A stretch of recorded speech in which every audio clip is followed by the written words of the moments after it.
बरगढ़ एक बड़ खबर आसी पहुंचुछि बरपाली रे स्पोर्ट्स किट किणारे महा दुर्नीति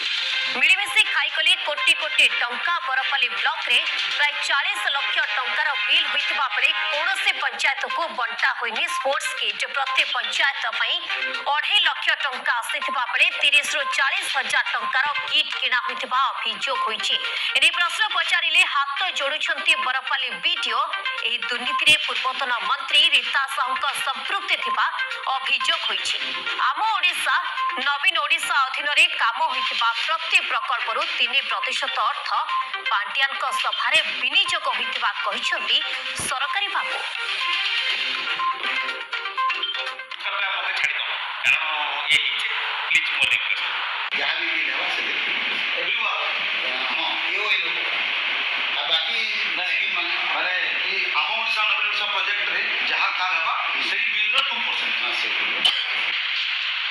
कार हमको जन प्रोत्साहन दे जन खिलाड़ी की खेल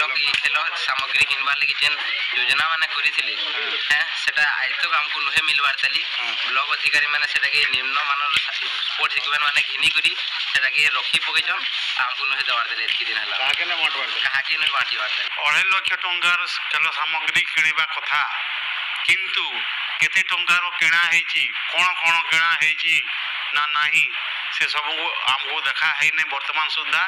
कि आम से बाबद बिंदु विसर्ग किसी जानी ना पड़ी निम्न मानर सामग्री किणा एक्चुअली सरपंच मान को ये बाबद प्रथम जनवा कथा जिते टंका आम निजे उपस्थित रही से सब किणाकिणी होगा कथा आमको किसी न जन मनरे से किणी एवं से गोदाम घर में पड़ी रही आमको वर्तमान सुधा किसी दिखाई नहीं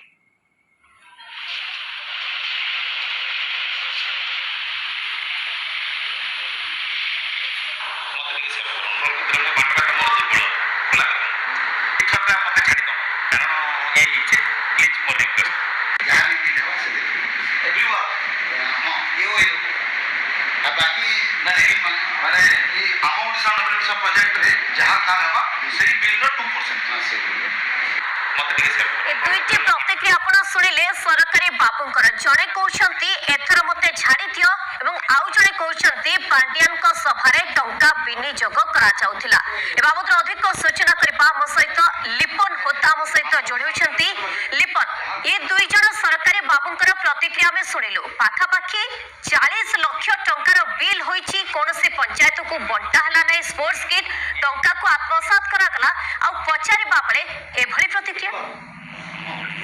देखो जो बीजेडी सरकार थिला बरगढ़ रे जो बीजेडी रो विधायक मंत्री थिले एमाने समस्त ये होची मिलित कारनामा केवल गोटिए ब्लॉक रे 40 लाख जदि आपण देखिबे बरगढ़ जिल्लार 12टी ब्लॉक एटी समस्त सबुठी बीजेडी रो विधायक थिले बीजेडी रो विधायिका थिले एवं समस्त लूट करिसंती एवं सेमानंकर संतुष्टि सबुठारो अधिक रही सबुठारो बड़ कथा हला एकरे टेंडर ही नहीं बिना टेंडर रे मनमुखी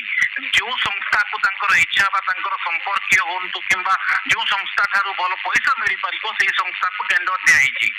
गोटे गोटे पंचायत को 2.5 लाख टंकार स्पोर्ट्स किट देवा कथा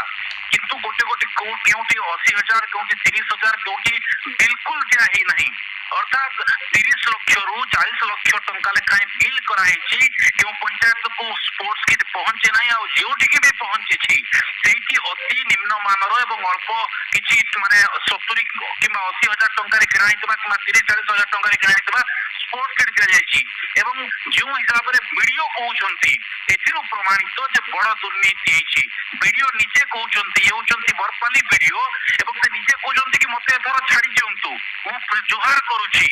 सेपटे अन्य पटे तांकर अकाउंट ऑफिसर कहउछंती जे 2 रु 3% आम ओडिशा नवीन ओडिशा रे जो स्कीम आसुतला जो प्रकल्प आसुतला सेथरु 2 रु 3% कटा जाउतला एवं सड़क जो दलीय कार्य होतला पंजाबकर सभा जो होतला सेथिरे विनियोग करा जाउतला माने चिंता करंतु गोटे सामान्य स्पोर्ट्स किट रे भलिया दुर्नीति आम ओडिशा नवीन ओडिशा रे केते कोटी टंका एमाने खाइथिबे केते कोटी टंका एमाने लुटिथिबे एथिरु प्रमाणित हेउची एवं कैमरा सामने रे वीडियो कहउछंती के एथर मते छाड़ी दियंतु